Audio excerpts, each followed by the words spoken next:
Hey everyone, and welcome to this explainer. So today we're diving into a topic that pretty much everyone recognizes, but honestly, very few people truly understand. When you picture judo, what comes to mind? You probably see two athletes gripping each other on an Olympic mat, just waiting for that split-second explosion of power, right? But what if I told you that what actually happens on the mat is just a tiny fraction of the story? Today, we're going to explore the true path of judo. We'll look at how an ancient, frankly brutal battlefield tool designed to eliminate threats was meticulously reverse-engineered into a modern, highly sophisticated system. And it's a system meant not just for physical combat, but for forging and building real, resilient human character. Right off the bat, it brings up a pretty provocative question. Is throwing your opponent really the only goal of judo? Well, as we break down the sources today, we're actually going to see that the physical throws, the spectacular flips and bone-crushing pins, are actually just a vehicle for something much, much deeper. Okay, Section 1, Rules for Winning. Before judo becomes this grand philosophy, we have to remember it is a highly regulated, intensely competitive physical contest. So how exactly do you win? According to the All Japan Judo Federation, the ultimate holy grail is an ippon, a perfect match-ending score.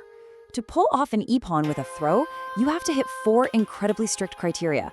You need speed, you need force, you have to land the opponent squarely on their back, and crucially, you have to maintain absolute control of them until the very end of the landing. I mean, just think about how incredibly difficult that is in a live match. You're trying to perfectly align speed, force, back contact, and total control against a fully resisting, equally trained opponent who is actively trying to do the exact same thing to you. If your throw is missing just one of these elements, say it's a little slow or the opponent twists just enough to land on their side, it gets downgraded to a wazari. The rules demand absolute technical perfection here, not just reckless, wild power. But raw throwing power isn't the only way to get an ippon. 20 seconds. That is all it takes on the ground. If you can pin your opponent in a hold down, what they call an osaukomi, and they can't escape for exactly 20 seconds, boom, you're awarded an ippon. Now, if you've ever wrestled or grappled, you know that 20 seconds underneath the crushing, suffocating weight of someone actively suppressing your every single movement, that feels like an absolute eternity. It brilliantly illustrates that judo is just as much about completely neutralizing your opponent's mobility as it is about those dynamic flying throws. And this brings us to a really fascinating quirk in the scoring system. An ippon ends the match immediately. It's just over. A waza-ari does not. However, in judo, 2 waza-aris combine to make an ippon. Why does that matter? Because it ensures that a competitor who can consistently execute highly skilled techniques, even if they aren't those absolutely perfect single-blow ippons, is ultimately rewarded with a definitive victory. It's a rule that intentionally rewards endurance, strategy, and technical consistency over just throwing a lucky, reckless swing. Repeated, disciplined skill literally compounds into success. Moving right along to Section 2, Principles Behind the Techniques. So, we know judo requires immense technical skill to score. But how are those techniques actually executed? I mean, how can a smaller person possibly throw a giant? Well, it comes down to the literal science of a judo throw. Physical combat here is distilled into a precise, sequential 3-step formula. Step 1 is kuzushi, or unbalancing your opponent. You break their posture so their weight is completely stuck on their heels or maybe leaning way too far forward. Step 2 is tsukuri. This is positioning your own body in the optimal spot to apply the technique, like sliding your hips right under their center of gravity. Together, unbalancing and positioning make up the setup, and only when those two are perfect do you move to Step 3, kake, the actual execution of the throw. If a smaller person perfectly links kuzushi and tsukui, they can absolutely topple someone twice their size. And honestly, here is where the absolute genius of judo lies. As the sources point out, judo is fundamentally a sport of balance. When a person's balance is broken, when you apply that kuzushi we just talked about, their body naturally, instinctively tries to fight back to regain its center. Judo techniques are literally designed to utilize that very restoring force. You aren't just fighting their dead weight. Instead, you're turning their own natural instinct to resist into the exact momentum that throws them to the mat. Their resistance becomes their downfall. Now, to master this incredibly complex physics equation, practitioners use a 3-tiered training method. And I absolutely love the analogy the Tokyo Judo Federation uses here. Kata, which are the prearranged, rigid forms, are like learning the strict grammar of a language. Randori, the free-flowing sparring, well, that's like taking that grammar and writing your own original composition on the fly. And shiai, the actual competition, is the final exam. Think about why this is so important. It is incredibly hard to write an original composition when someone is actively trying to grab your collar and throw you through the floor, right? The physical and mental pressure is immense. That pressure makes the strict grammar, the foundational muscle memory built through kata, absolutely vital to your survival. You literally need the rigid grammar of kata to ensure the wild composition of randori actually works under the intense pressure of an exam.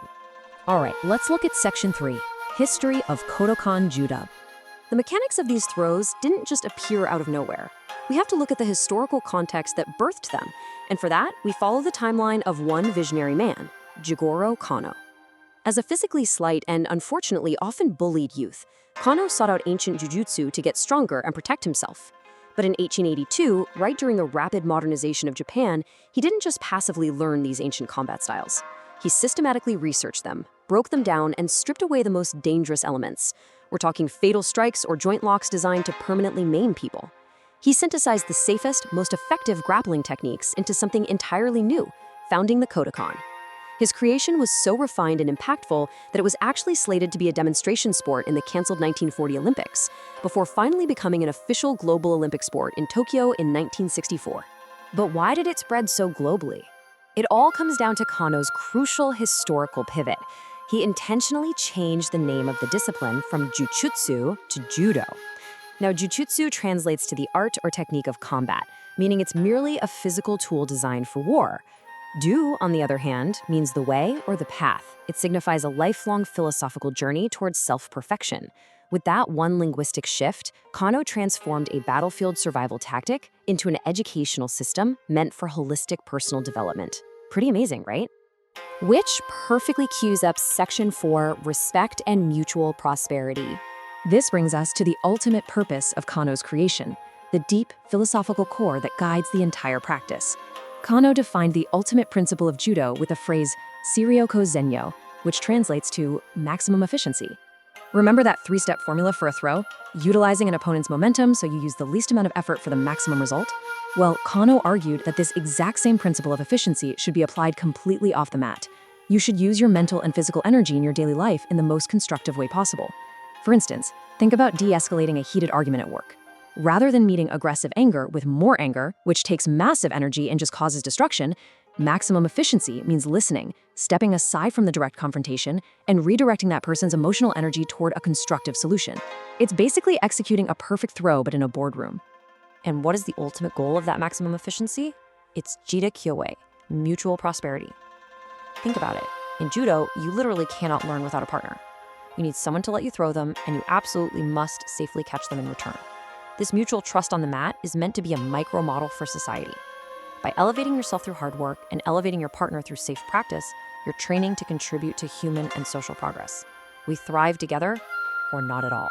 Because martial arts involve inherently rough, aggressive physical techniques, the line between sport and sheer violence is razor thin. And this is exactly why the spirit of rei, or respect, is so deeply mandated in judo.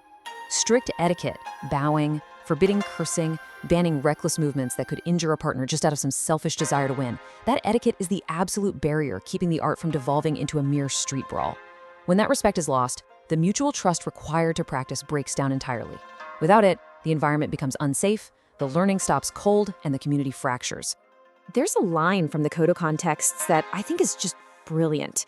The stronger you are, the more you must maintain the spirit of respect. It is such an incredibly profound juxtaposition. Ultimate physical power demands ultimate emotional and ethical restraint. The sheer ability to destroy or badly injure an opponent is precisely why you're entrusted with the absolute responsibility to care for them. And this logic scales all the way up to society at large. The Kodokan teachings leave us with this really powerful thought.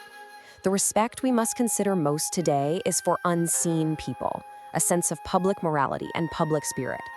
Unseen people, those are the folks you don't necessarily interact with face to face, but who share your society. It's the person who cleans the streets you walk on, the next person to use a public facility after you leave, the strangers in your community whose lives are subtly impacted by your daily choices. The respect you show your partner when you bow on the mat is honestly just practice. The real test of a judo practitioner is showing that exact same respect to those unseen members of society, acting as a pillar of public morality. Judo is fundamentally an educational system for creating a good citizen. So as we wrap up this explainer today, I want to leave you with this final thought. You don't need a black belt, and you don't even need to step onto a mat to practice judo. If judo is truly about maximum efficiency and mutual prosperity, about taking the energy of conflict and redirecting it to build up both yourself and the people around you, then how will you practice the way of judo in your daily life today? Think about that the next time you face a major obstacle or conflict. Until next time, keep learning, keep questioning, and keep moving forward.